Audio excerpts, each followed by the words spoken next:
범죄한 아담과 하와의 운명은 흙으로 왔으니 흙으로 돌아갈 것이다. 그리고 남자에게, 하와에게는 얼굴에 땀을 흘려야 먹을 수 있고, 또 여자는 해산하는 수고를 하나님께서 더하셨다. 이거 징벌이라고 지난 시간에 말씀을 드렸어요. 창세기 3장 15절에 보면 여자의 후손과 뱀의 후손과 여자의 후손의 그 대립에 대해서 말씀하고 있어요. 그래서 그 이후로 이 세상 모든 사람은 뱀의 후손이든 여자의 후손이든 그 두 편에 하나 속하게 되어 있다. 그러니까 두 부류밖에는 없다. 중간 제3의 지대는 없다. 이렇게 말씀을 드렸어요. 오늘 본문 보니까 아담이 그의 아내 이름을 하와라 불렀다. 처음으로 하와라고, 처음에는 이름이 없어서 하나님께서 나와 함께하게 하신 그 여자, 이렇게 이야기를 했는데, 창세기 3장 15절 아담의 여자의 후손과 뱀의 후손의 그 대립이 이루어진 이후 하와를, 자기 아내를 하와라고 불렀고, 그 뜻이 뭐냐면은 모든 산자의 어머니가 됩니다라. 모든 산자의 어머니가 됩니다라. 이 말이 참 의미가 깊어요. 산자의, 죽은 자의 어머니가 아니라 산자의 어머니다. 여기서 살았다라고 하는 것은 우리가 그냥 생명이 붙어 있어서 호흡하는 그런 상태를 말하는 것이 아니라 하나님 안에서의 새 생명을 얻은 사람을 말하는 거예요. 산자와 죽은 자, 영적으로 죽은 사람들을 말하는 것이죠. 성경에서 말할 때는. 왜 그러냐면 이제 비록 하와가 범죄를 했지만 그에게서 나중에 여자의 후손 예수 그리스도가 나올 것이기 때문에, 그래서 예수 그리스도 안에 있는 자는 모두가 다 살아있는 자예요. 죽어도 살고 살아도 사는 사람들이에요. 그의 시초가 하와로부터 시작되었다. 그래서 앞으로 하나님 편에 서서 모든 그리스도 안에서 살아있는 자의 근거가 되는 여자의 후손의 기원이 하와로부터 시작되었다. 그 소리예요. 지금 비록 하와가 범죄를 해서 하나님께 징벌을 받았지만 그런 중에도 하나님께서는 여자의 후손을 하와를 통해서 태어날 것을 약속하셨다. 그 말이에요. 이 하나님의 은혜예요. 은혜. 그러니까 하나님의 은혜라고 하는 것은 우리 인간의 자격, 조건 이런 거 따지면 은혜가 들어설 자리가 없어요. 어떻게 해서 인류 최초의 범죄자가 된 아담과 하와에게 여자의 후손을 하나님이 약속을 하실 수가 있는가? 이건 이해가 안 되는 얘기죠. 10번, 100번 사형을 시켜도 마땅치 않은데 하나님의 말씀을, 그 거룩한 말씀을, 절대적인 그 명령을 거역한 인간에게 어떻게 그런 소망의 근거를 마련해 주셨는가? 이것이 하나님의 은혜다. 그 말이에요.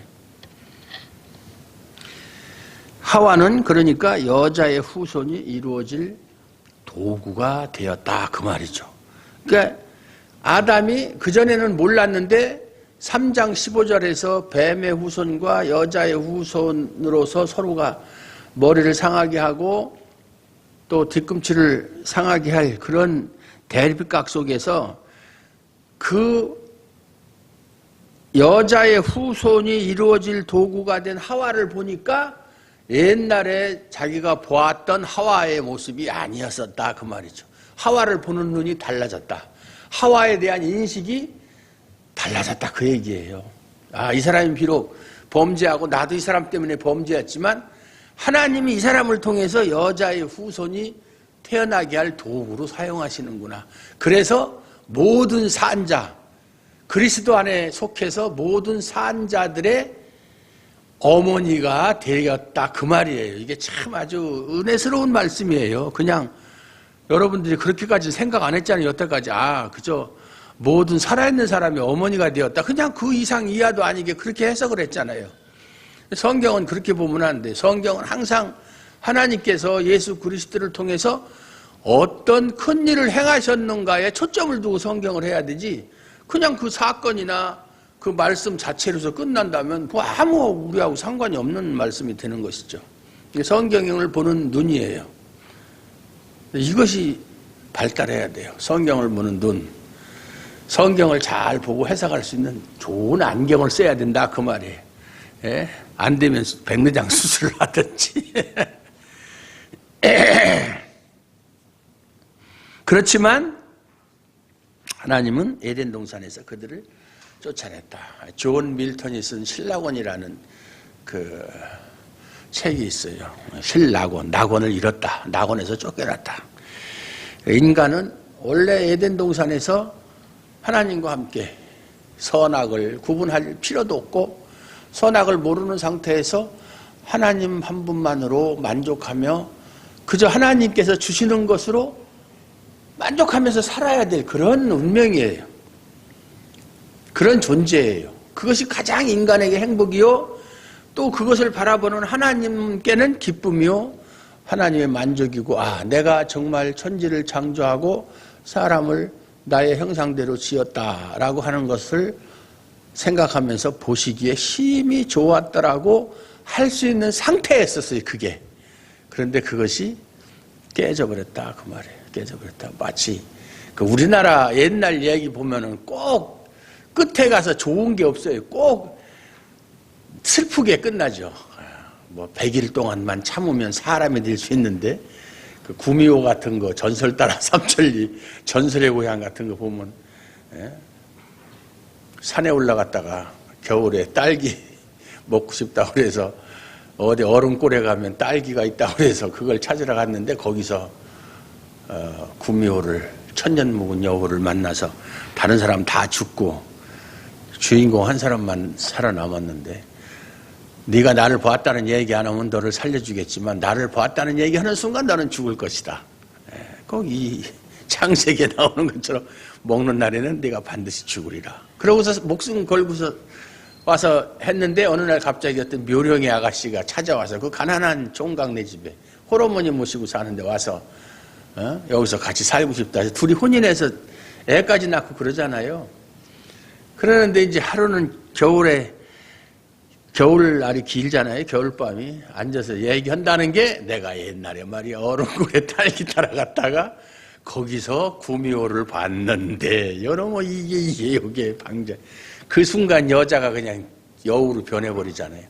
그래서 남자를 죽이려고 그랬는데, 내가 역시 인간은 믿는 게 아닌데 정말 이 세상에 믿을 놈 하나도 없다는 걸 내가 알면서도 내가 또 쏘갔다 그러면서 자식까지 낳았기 때문에 그 정으로 자식은 내가 데려가지만 너는 살려주겠다. 꼭 그렇게 슬프게 끝나요. 말 않고 몇 년만 있으면, 한 1년만 있으면 사람이 돼가지고 계속 행복하게 살았을 텐데, 그 우리나라가 그렇게 한이 많은 민족이라 그래요. 뭐든지 좋게 끝나는 게 없어. 다 그 호랑이하고 떡장사하고 어머니하고 호랑이하고 이야기라든가 햇님 달님 이야기죠. 좋게 끝나는 게 없어요. 왜냐하면 우리나라는 맨날 옛날부터 남의 나라에 침략당하고 그저 생명 잃고 재산 뺏기고 여자들은 겁탈당하고 매일 이렇게 살아왔기 때문에 그냥 그런 슬픈 이야기가 기본적인 베이스로 깔려 있는 거예요. 예? 좋게 해피엔딩이 없어요. 예? 새드 엔딩이지. 이게 참 국민성과 관계가 있다. 그 아담과 하와도 그렇게 살았으면 얼마나 좋았을까. 그렇다고 해서 지금 우리가 아담과 하와가 그렇게 살았으면 우리는 그럼 태어나지 않았을 것이다. 그건 아니에요. 그럼 태어날 사람은 다 태어나요. 그런데 결국은 그 에덴 동산에서 쫓겨나고 말았다. 여호와 하나님이 아담과 그의 아내를 위해 가죽옷을 지어 입히셨다. 가죽옷을 지어 입히셨다. 뭐 이걸 가지고 보통 사람들이 해석하기를, 가죽이라고 하는 것은 동물이 죽어야 가죽이 나오는 건데, 예수 그리스도의 죽으심, 우리를 위해서 살리시기 위한 예수의 죽음을 이야기한다. 이렇게들 많이들 해석하는데 그거는 우리는 모든 것을 뒤에 있는 사정을 다 알고 있잖아요. 그래서 그걸 알고 소급해서 적용하는 말밖에 안 돼요. 그렇게 성경 해석하면 안 돼요. 그 당시에 상황적인 해석을 해야지 우리는 모든 걸 다 알고 예수 그리스도가 우리를 위해서 죽으심을 예고하는 것이다. 이렇게 해석하면 안 되는 거예요. 그게 성경 해석이 가장 위험한 방법이에요. 그래서 다른 뜻보다도 그들이 범죄한 이후에 자기의 벗은 것을 부끄러워하는 것을 알고 부끄러워서 무화과나무 잎으로 치마를 엮어서 입었다 이 말이죠. 예. 자기의 부끄러움을 자기들 스스로가 가리려고 했어요.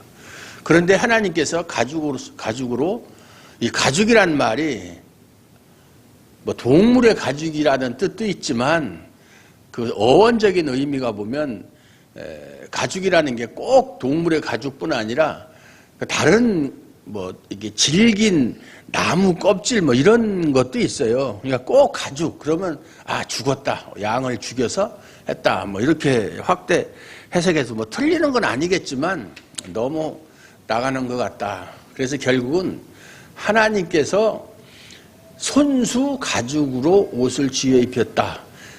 범죄한 이후에 인간은 자기 힘으로는 자신의 부끄러움을 가릴 수가 없는 상태가 되었다. 하나님께서 부끄러움을 가려주지 않으면 자기 힘으로는 부끄러움과 수치를 가릴 수 없는, 해결할 수 없는 존재가 되었다라고 생각하면 되는 거예요.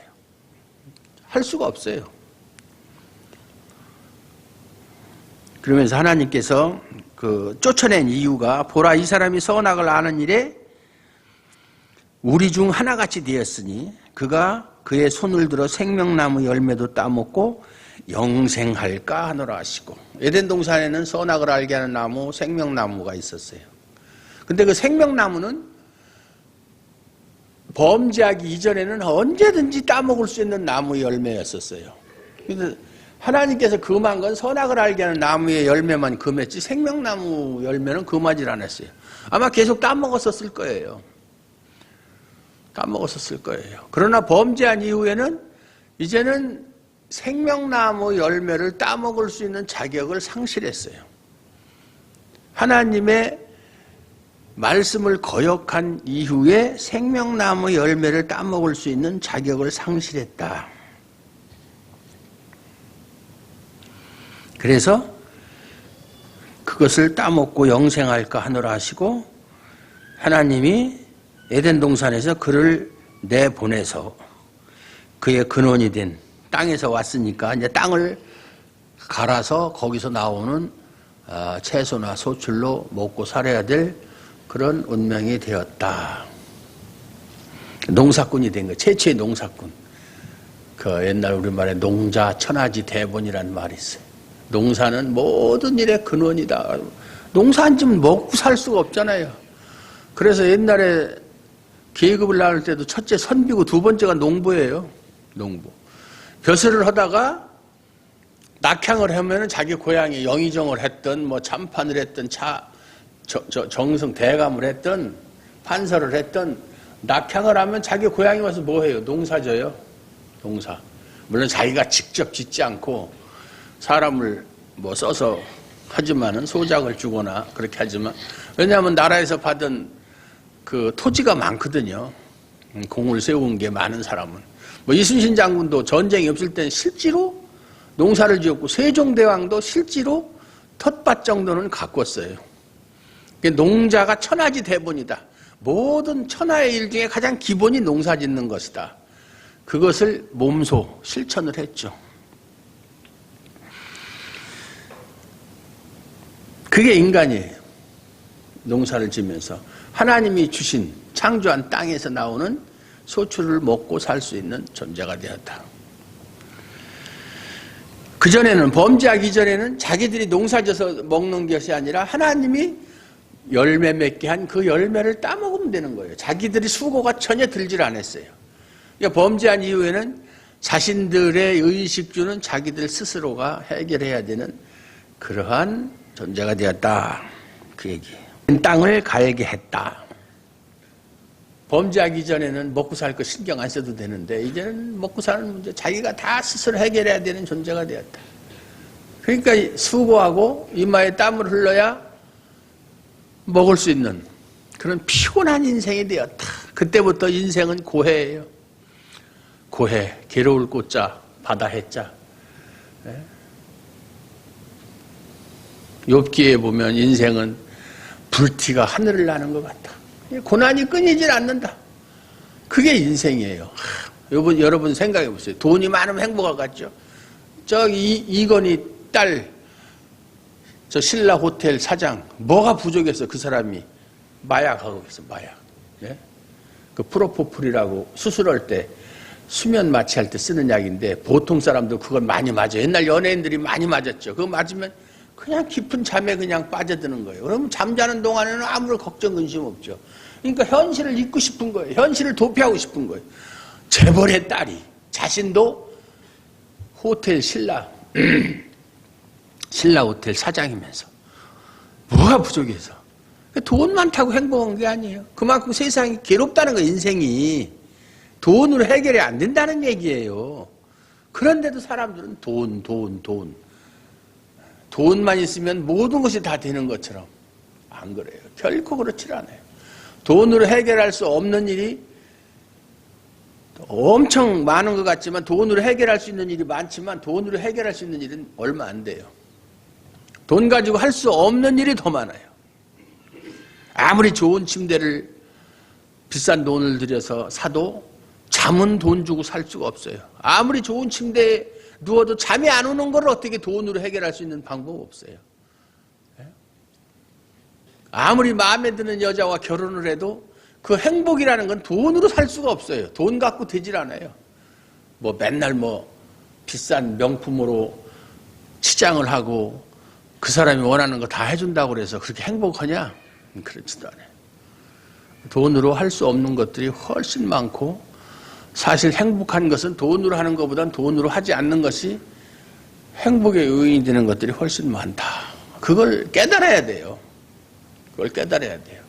그래야 이 세속적인 생각에서 벗어날 수 있어요. 너무 세속적인 생각하는 사람을 뭐라고 그러면 속물이라고 그래요. 속물. 천한 존재라는 얘기죠. 제가 제일 보기 싫은 목욕탕에 가면 그냥, 지난번에도 병원에 가서 수술하느라고 갔더니 어떤 남자가 10량짜리인가 20량짜리 목걸이를, 그거 목 아파서 어떻게 하고 다녀, 그 목걸이. 목 이렇게 안 되나? 그래서 내가 그거 좀 빼라고, 내가 그냥. 그거 건강에도 안 좋다고 이제 부인하고 같이 왔더라고요. 그거 좀 빼라고, 이제 보기 싫다고.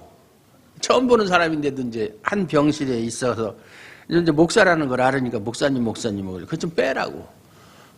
그거 보고 당신 부러워할 사람 하나도 없어. 속물들이나 그거 하고 다니는 거야. 그랬더니 그봐 여보 당장 그거 빼. 요번에 수술비 1,000만 원 이상 나왔는데 그거 팔아서 수술비 보탭시다. 여자가 그러더라고요. 여수에서 배하는 사람인데, 예. 목사님 오세요. 맛있는 거 많이 사드릴 테니까. 전화번호도 남겨주고 제 번호도 가지고 가고 그랬는데,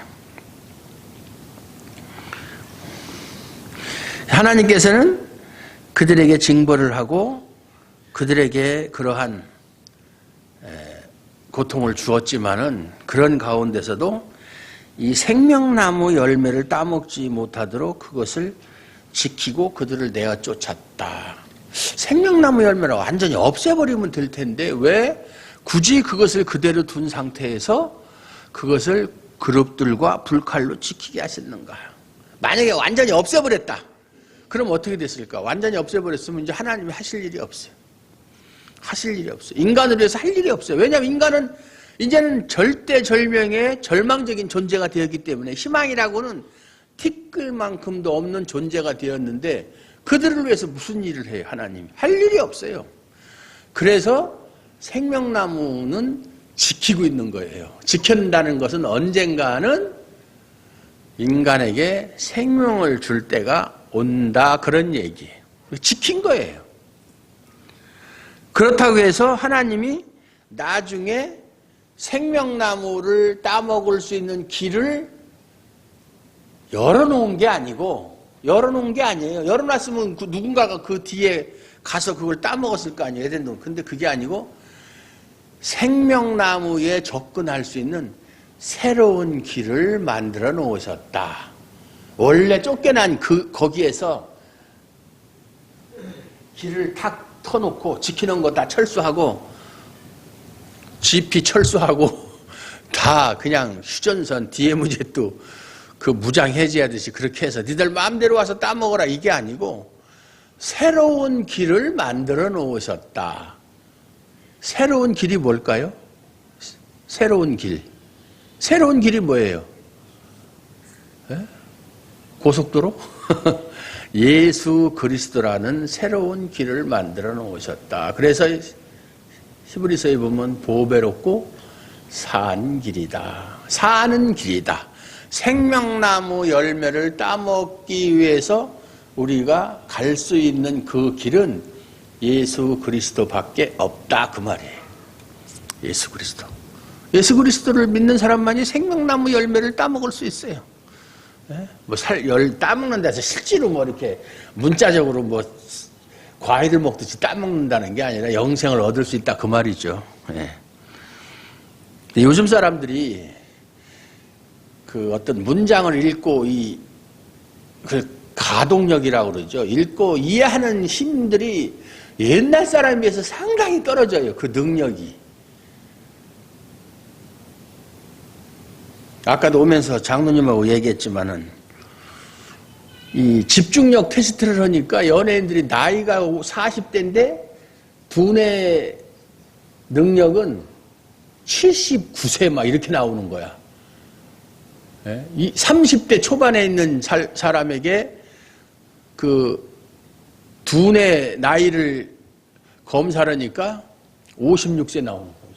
요즘 사람들이 집중력이 없, 집중력이. 왜냐? 맨날 눈으로 보고 휴대폰, 스마트폰, 동영상 보고 생각을 할 필요가 없어. 생각. 눈으로 보는 대로 보면 되고 귀로 들리는 대로 듣고 생각을 못하는 생각. 제가 항상 하는 얘기가 생각 좀 하고 삽시다. 생각 좀 하고 삽시다 그러는데 옛날에는 저 초등학교 다닐 때만 해도 저녁 먹고 나면은 라디오 그때 TV가 없었으니까 라디오에 보면 막 남이장군 이야기도 나오고 그때 초등학교 4학년 5학년 때 남이장군이 권람이라는 사람의 사위고 유자광이하고 친하게 지냈다가 결국 유자광이한테 배신당해서 28살에 병조판서까지 됐는데 결국은 모함에 의해서 영모로 몰려서 차명을 당하는 지금 저 경기도 가평에 가면 남이섬이라고 있잖아요. 아주 뛰어난 인물이죠. 그래서 여진족을 토벌하러 나가서 병사들의 백두산 돌은 백두산성 마도진이요. 백두산석. 백두산에 있는 돌은 칼을 갈아서 다 없애버리고 두만강물은 말을 먹여서 다 없앤다. 그때 20살 때 그 소리를 했어요. 얼마나 포부가 큰 사람이에요. 그러니까 그냥 천하를 통일하게.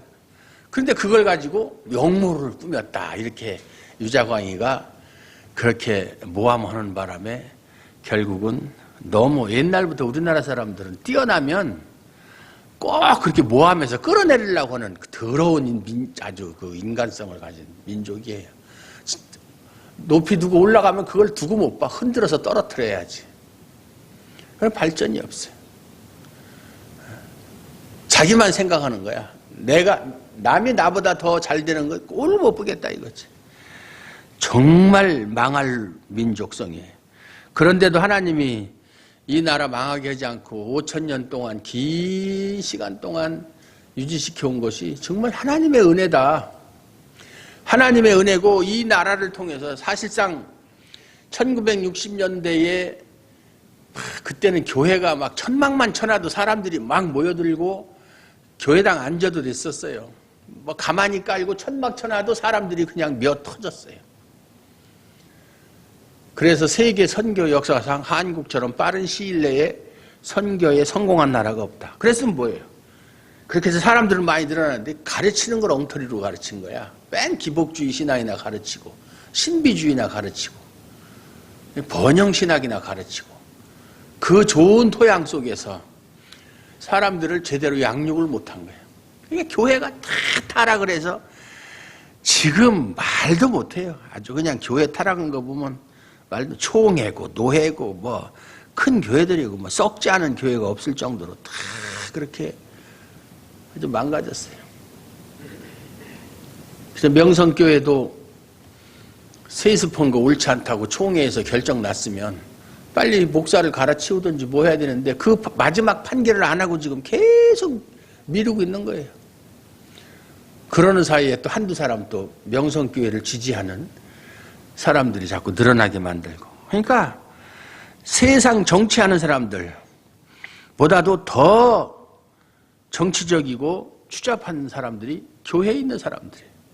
특히 정치하는 사람들, 교권주의자들. 제가 친한 목사들하고 얘기할 때 참 목사들 중에 지옥 갈 사람 정말 너무 많다.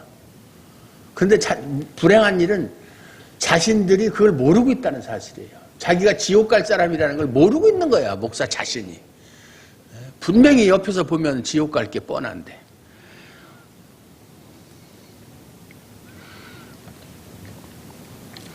두루두는 불칼로 그룹들과 생명 남은 길을 지키게 하시고 새로운 길을 하나님께서 계획하고 계셨다. 그게 여자의 후손이잖아요. 그래서 성경은 한 인간의 죽음으로부터 시작하는 거예요. 죽음으로부터. 범죄한 이후에 네가 먹는 날에는 정령 죽으리라고 그랬잖아요. 죽음으로부터 시작하는 게 성경의 역사예요. 근데 따지고 보면 이것이 축복이에요. 왜냐하면 사람이 죽었기 때문에 그 죽은 자를 살리시기 위해서 하나님이 하실 일이 있다 이 말이죠. 하실 일이 있는 거예요. 그걸 우리가 충분히 예상할 수 있어요. 그것이 3장 15절에 나타나는 말씀이에요. 3장 15절. 즉 여자의 후손이 죽음에 처한 인간이 바라볼 유일한 소망이다 그 말이에요. 여자의 후손밖에는 소망이 없어요. 우리에게는. 그래서 생명나무를 없애지 않고 그대로 두신 상태에서 그룹과 불칼로 지키게 하셨다. 만약에 아까 얘기한 것처럼 완전히 없애버렸다면 하나님이 죽은 자를 위해서 할 일이 없다 그 말이에요. 할 일이 없어요. 다 죽었는데 죽은 자를 위해서 무슨 일이 있겠어요. 그래서 성경은 생명을 위한 하나님의 일이 어떻게 성취되어 가고 있는가 그거를 증거하는 책이다 그 말이에요. 그 증거하는 책이 성경이에요. 쫓겨난 이유는 22절에 있는 대로 사람이 선악을 아는 일에 우리 중 하나와 같이 되었다. 그래서 본래의 피조물 하나님이 주신 대로 주는 대로 받고 군대 생활할 때 흔히 하는 예로 때리면 맞고 주면 먹고 놀라면 놀고 가라면 가고 그게 이제 군대 생활이에요. 그런 것처럼 원래 인간은 하나님이 이루어 주시고 주신 것 안에서 살아가면 되는 거예요. 거기서 판단할 일도 없고 따질 일도 없어요. 하나님께 뭘 따지겠어요. 그런데 범죄한 이후부터 인간은 하나님이 나한테 주신 것 가지고 이것이 나한테 좋은 것인지 나쁜 것인지 그걸 판단하는 존재가 되었다. 이제 따지기 시작하는 거예요. 이거 좋은 건가? 하나님이 나한테 이런 말씀하셨는데 이 말씀이 과연 나한테 유익이 되는 말씀인가? 내가 이거 안 지키면 안 되는가? 지키면 나한테 어떤 유익이 오는가? 이거 따지는 존재가 되었다. 한마디로 아주 못된 존재가 된 거죠. 그리고 나서 그것뿐만 아니라 자신이 원하는 거. 이제는 하나님이 주시는 것으로 만족하지 않고 자신이 원하는 것을 하나님께 달라고 요구하는 존재. 이것이 기도에서 가장 많이 나타나잖아요. 항상 기도 보세요. 이거 주세요, 저거 주세요, 이렇게 주세요, 저렇게 주세요. 주세요. 그게 기도예요. 기도는 그게 기도가 아니에요. 물론 주세요라는 말 자체가 잘못됐다는 게 아니라 물론 교회를 위해서 하나님의 영광을 위해서 우리가 이렇게 하기를 원합니다. 이렇게 도와주세요. 이런 건 해야 되지. 당연히 그 말은 들어가는 건데 제가 얘기하는 건 자신의 유익을 위해서 자신이 원하는 거 달라고 구하는 것은 기도가 아니다 그 말이에요. 오해하시면 안 돼요.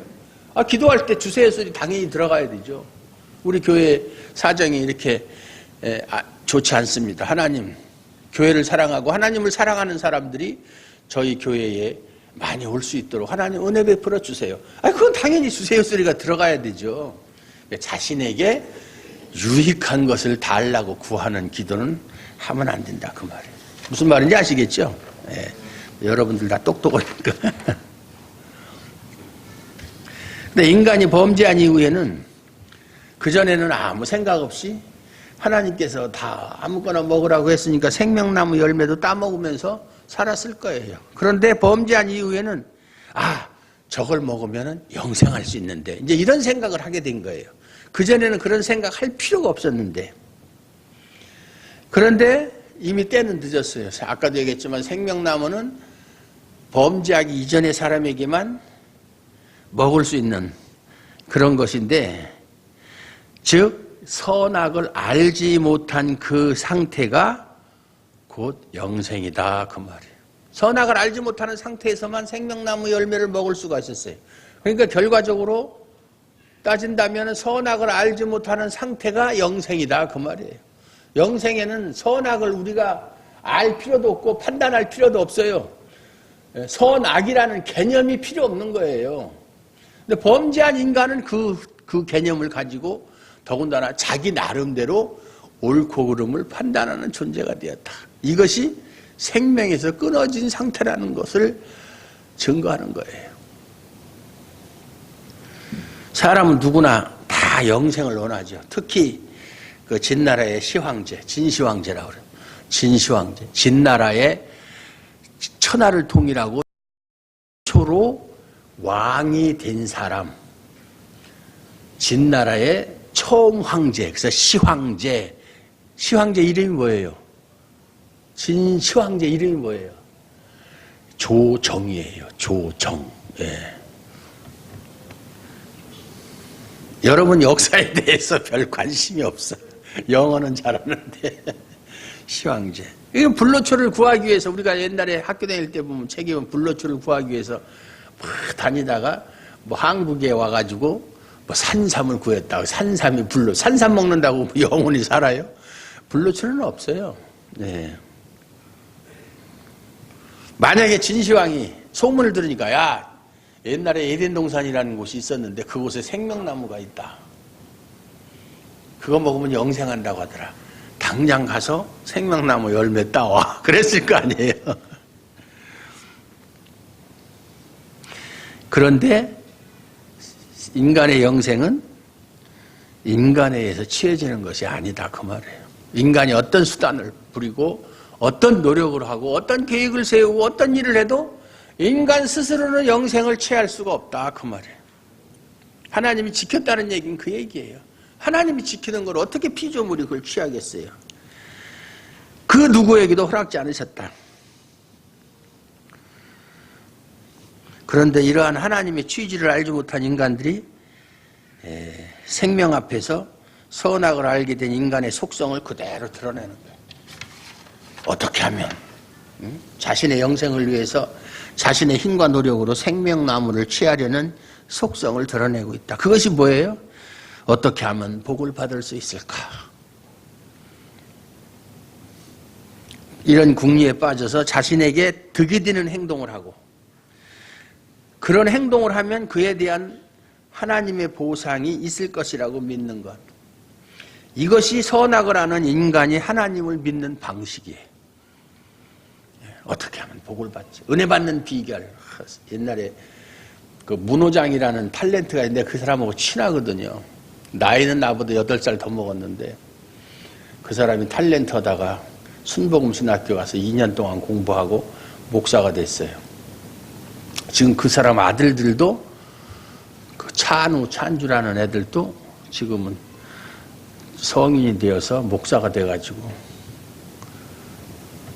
옛날에 하늘산 기도원의 이천성 목사 있었는데 그 아들이 이영금 전도사인데 그 부인이 그 이름이 전은인가 이은인가라는 아주 똑똑한 여자가 있었는데 이혼을 하고 문호장의 아들 찬조하고 결혼을 했어요.